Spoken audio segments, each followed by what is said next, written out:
Hello students, welcome to online classes AVN and PRR College of Science, Kovuru. So semester 6, third become occasional paper tally with GST. So unit 5, payment of GST. Unit 5, payment of GST. So ఈరోజు చెప్పుకునే topic ఏంటంటే reverse charge mechanism under GST. So ఈ యొక్క reverse charge mechanism గురించి మనం ఈరోజు క్లాస్లో మనం అంటే మెకానిజం అంటే ఏంటంటే విధానం, అంటే ఈ యొక్క రివర్స్ ఛార్జ్ మెకానిజం యొక్క ఆ యొక్క జిఎస్టీ కింద ఏ విధంగా పనిచేస్తుంది ఏంటి అన్నది ఈ టాపిక్ మనకి చెప్తుందండి. సో రివర్స్ ఛార్జ్ మెకానిజం అంటే ఒకసారి మనం తెలుసుకుందామండి. So even GST reverse charge mechanism can be applied by either central government or state government. So ఈ యొక్క రివర్స్ ఛార్జ్ మెకానిజం అనేది అప్లై చేసి central government and state government సరిలోకి వస్తుందండి. Normally it is not apply to under the normal conditions. ఇది మా సాధారణ పద్ధతిలో ఈ యొక్కది కండిషన్లో దీన్ని ఎఫెక్ట్ అవ్వడం అనేది ఏముండదండి. It is only applicable under the status maintain in the act. ఒక చట్టం ప్రకారం కొన్ని నిబంధనలుగా లోబడి ఈ యొక్క రివర్స్ ఛార్జ్ మెకానిజం అనేది ఎఫెక్ట్ అవుతుంటుందండి. In India reverse charge is applied to sections that the section 94 and section 99 subsection 3 which have been maintain the below. So ఈ యొక్క రివర్స్ ఛార్జ్ మెకానిజం అనేది రెండు సెక్షన్ల ద్వారా విధింపబడుతుందని మనం చెప్పొచ్చండి. ఒకటి వచ్చేసి section 9 subsection 3 service notified by the government, అలాగే section 9 subsection 4 purchase of goods and service from the under under under register dealer. So ఈ రెండు విధాల మీద ఈ ట్యాక్స్ అనేది ఎఫెక్ట్ అవుతుందని చెప్పచ్చండి. ఫస్ట్ మనం reverse charge under section 9 subsection 3 ప్రకారం ఎలా ఎఫెక్ట్ అవుతుందో తెలుసుకుందామండి. సో రివర్స్ ఛార్జ్ మెకానిజం వచ్చేసరికి ఈ ఫస్ట్ సెక్షన్లో మనం చూసుకున్నప్పటికీ under the section 9 subsection 3 government has be power to notify any goods and service for leave of reverse charge mechanism can in case any goods or service are notified under the reverse charge mechanism it will be applied reverse charge irrespective of the nature of the transaction. So ఏదైతే ఈ యొక్క వ్యవహారం అనేది జరుగుతుందో ఆ యొక్క service అవ్వచ్చు లేకపోతే గూడ్స్ అవ్వచ్చు, అంటే ఈ మధ్యకాలంలో దీన్ని కేవలం సర్వీస్కి మాత్రమే ఇక రివర్స్ ఛార్జ్ మెకానిజం అనేది ఎఫెక్ట్ అవుతుందని మనం చెప్పచ్చండి.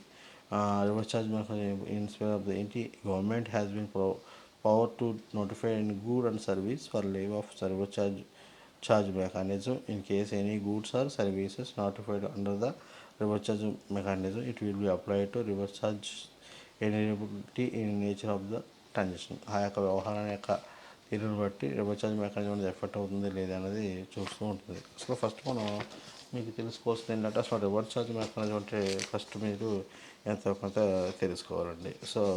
సో రివర్స్ ఛార్జ్ మెకానిజం అంటే ఏంటి అంటే even reverse charge means the liability to pay the tax by person receiving goods and service instead of the person supplying the goods and or services in represent the specified the category of supplies.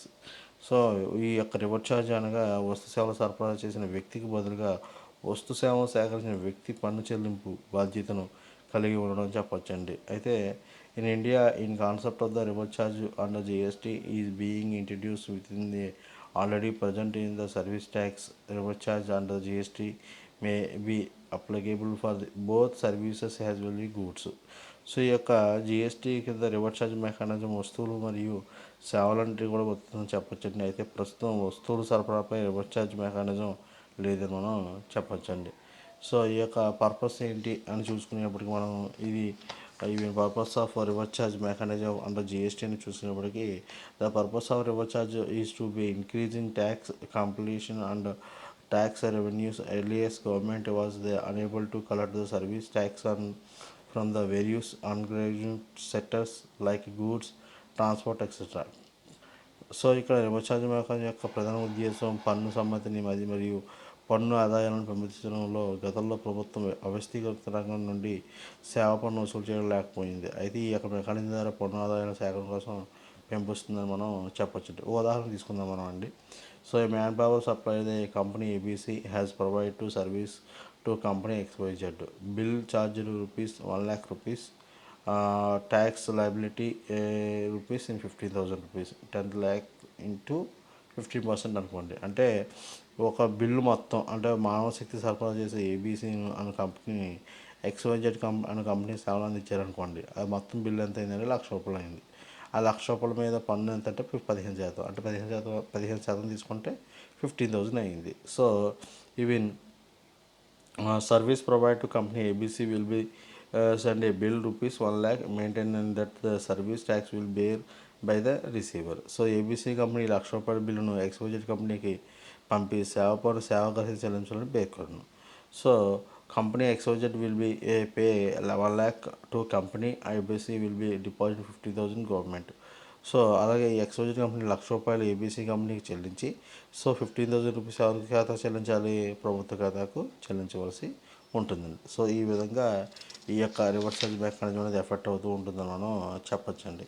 అంటే మొత్తం total అమౌంట్నేమో bill మొత్తంనేమో ఆ యొక్క ఎవరైతే company ఉందో ఆ company pay చేస్తాం. So దాని మీద సర్వీస్ చేసినందుకు అమౌంట్ మాత్రం మనం ఎవరికి పే చేయాలి? గవర్నమెంట్కి పే చేయవలసింది. దీన్ని మనం రివర్స్ ఛార్జ్ మెకానిజం అని మనం చెప్తూ ఉంటామండి. దీన్ని ఎలా డివైడ్ చేస్తారో 2 సెక్షన్ల కింద డివైడ్ చేస్తారండి. సో ఒకటి వచ్చేసి సెక్షన్ 9 సబ్సెక్షన్ 3, రెండోది సెక్షన్ 9 సబ్సెక్షన్ 4. సెక్షన్ 9 సబ్సెక్షన్ 3లో ఏం చెప్తున్నారంటే service notified by the government. అలాగే రెండోది purchase of goods and service from the unregistered dealers. So మనం చెప్పుకునేది ఏంటంటే first reverse charge mechanism under section 9 section 3లో ఏమంటున్నాడంటే reverse charge mechanism have been maintain to below. ఇలా ఏమిటి మెయింటైన్ చేస్తారంటే గూడ్స్కి అయితే ఏంటంటే కాజు nuts, not shall to or peeled అంటే bidi wrappers labels, beedi wrappers అంటే బీడీ ఆకులు, అలాగే టొబాకో పొగాకు, స్కిల్ అండ్ అలాగే supply of lottery when a purchased from the aggregated by the any person having a GST registration. So ఇవి గూడ్స్ తీసుకునేవి. So not be maintained. So reverse charge back అనేది have been maintain to below. వీటి మీద ఈ యొక్క reverse charge back అనేది main service ఏమంటట good transfer to agencies, legal services, arbitrable sponsorship, అలాగే ఇవి రికవరీ ఏజెంట్, అలాగే permitting use of the copyright and radio taxi services to e-commerce aggregation extra. So ఇవన్నీ కూడా గూడ్స్లోకి తీసుకునే reverse charge mechanism అని మనం చెప్పొచ్చండి. అలాగే ఇంకా reverse charge uncharge under section 9 subsection 4 ప్రకారం ఏమంటున్నారంటే as per the section 9 subsection 4 of GST at 2017, any supply of goods and services from unregistered suppliers to a register suppliers will be cast liability to pay GST to the government in the form RCM. So that reverse charge mechanism rules and related charges. So ఈ rules ఏమున్నాయంటే రివర్స్ ఛార్జ్ మెకానిజంలో వచ్చేవాడికి, so even first point all the persons processing goods and services notified section subsection 3 9 subsection 4 must get the principals register under the GST. So ఆ compulsory వీళ్ళందరూ కూడా ఈ 2 సెక్షన్ల కింద దీని కొందరి కింద లోబడి ఉన్నారు. GST లీవ్డ్ in under the RCM reverse charge mechanism should be deposit with the government of 20th of the next month. So next month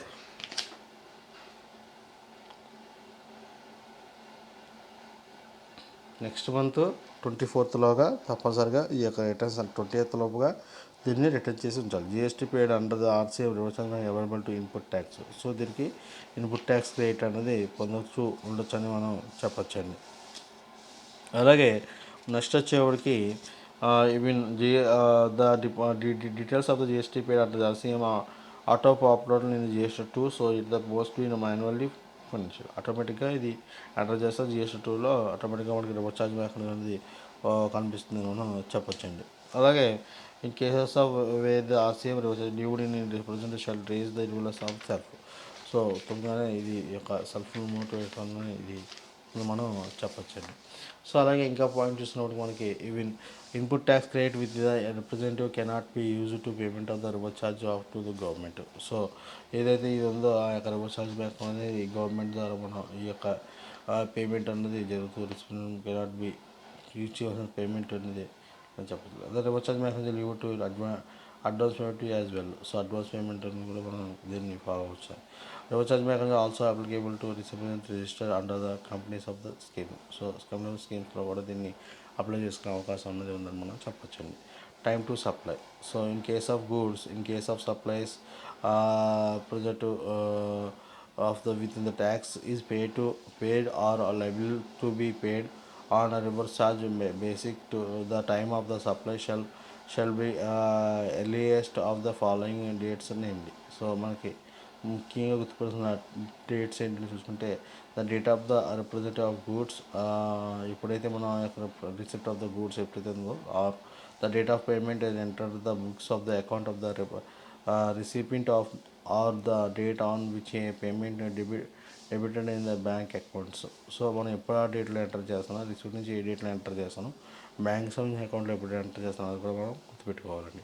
date of immediately after 30 days from the date of issue invoice by the suppliers 30 days of the goods. అలాగే మనం enter చేసిన 30 రోజుల లోపు కానీ ఈ యొక్క invoice bill RCM అనేది RCM అనేది అయిందా లేదని కూడా చూసుకోవాలి. Date of the debit in the books of accounts, అలాగే ఈ డేట్లో ఇది డెబిట్ అయిందో కూడా మనం కంపల్సరీగా గుర్తుపెట్టుకోవాలి. In case of services, in the case of supply services when ఈ tax and payment and RCM reverse charge mechanism, the time of the supply should be earliest of the following dates. So మనం ఎన్ని కేసెస్లో ఈ services date of the respect of services, so పై చెప్పుందండి case of goods, ఇది చెప్పుకునేదంటే services, date of the receipt of the services. So ఏ డేట్లో రిసిప్ట్ అయిందో ఆ డేట్ సర్వీస్, ఆ డేట్ని date of the which payment of made, ఏ డేట్లో పేమెంట్ జరిగింది ఆ date, date of payment after 60 days, ఎందుకంటే 30 days, ఇదేంటి 60 days of the issue of the invoice supply, 60 days from the services, or date of the debit in books of bank account. So ఏ bank ఇప్పుడు ఏ టైంలో bank account debit అయితే కూడా మనం చూడాలి. సో ఈ యొక్క రివర్స్ ఛార్జ్ మెకానిజం అనుకున్నప్పుడు ఈ విధంగా